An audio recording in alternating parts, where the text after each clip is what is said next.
Depression is a debilitating mental disorder with severe impairment to quality of life.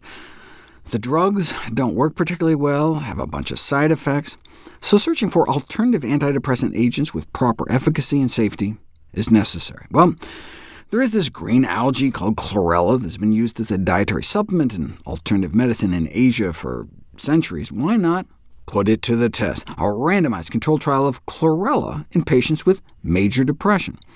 Subjects were randomized to standard therapy or standard therapy plus 1,800 milligrams of Chlorella, which is about 3/4 of a teaspoon a day, and significant improvements in physical and cognitive symptoms of depression, as well as anxiety.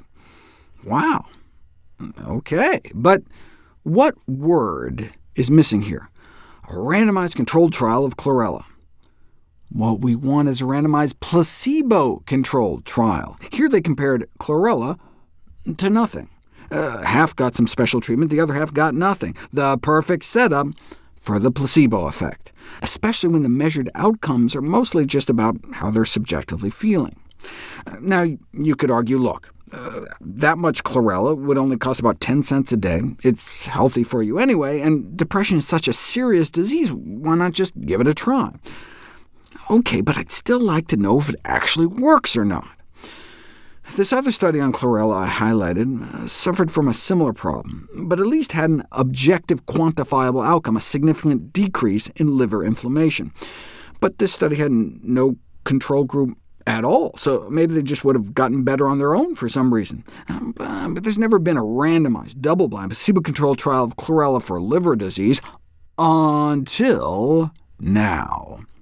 And not just any liver disease, non-alcoholic fatty liver disease, which, thanks to the obesity pandemic, now affects 1 in 4 people on Earth. Let's see if 1,200 milligrams of Chlorella a day will help. It's about a half teaspoon, closer to just a nickel a day, and significant drops in liver inflammation, perhaps because they lost significantly more weight, about a pound a week over the 8 weeks, which would explain the significant improvement in fasting blood sugars. They conclude that Chlorella has significant weight-reducing effects with meaningful improvements in liver function. How about a double-blind, randomized, placebo-controlled study of Chlorella for cholesterol? Compared with the control group, the Chlorella group exhibited remarkable changes in total cholesterol. Wow, how much? Only 1.6%. What? And note they said total cholesterol. If you look at what really matters, LDL cholesterol, no effect whatsoever. Thankfully, that's not what other studies found. A meta-analysis of 19 randomized controlled trials of Chlorella for cholesterol, involving hundreds of subjects, found that those taking Chlorella did drop their LDL 8 points on average, and even drop their blood pressure a few points.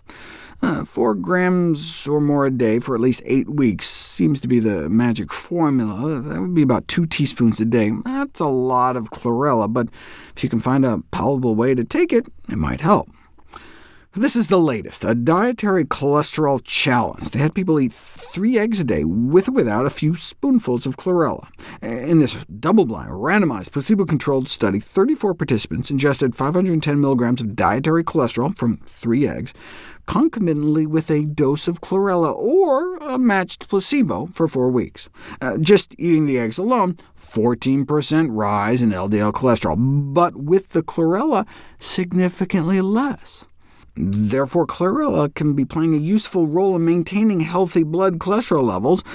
Another way would be to not eat 3 eggs a day. That reminds me of this other study. To assess the ability of Chlorella to detoxify carcinogenic heterocyclic amines, the cancer-causing chemicals created when you fry, bake, broil, or barbecue meat. The Chlorella did seem to lower the levels of one of the cooked meat carcinogens flowing through their bodies, but didn't quite reach statistical significance. Or what about polycyclic aromatic hydrocarbons, another class of cancer-causing compounds found particularly in smoked meats, cigarettes, includes numerous genotoxic, DNA-damaging carcinogens, and again, Chlorella did seem to lower levels, but not significantly so. Still, if you're gonna sit down to like ham and eggs for breakfast or something, make sure to add lots of Chlorella and make them green eggs and ham.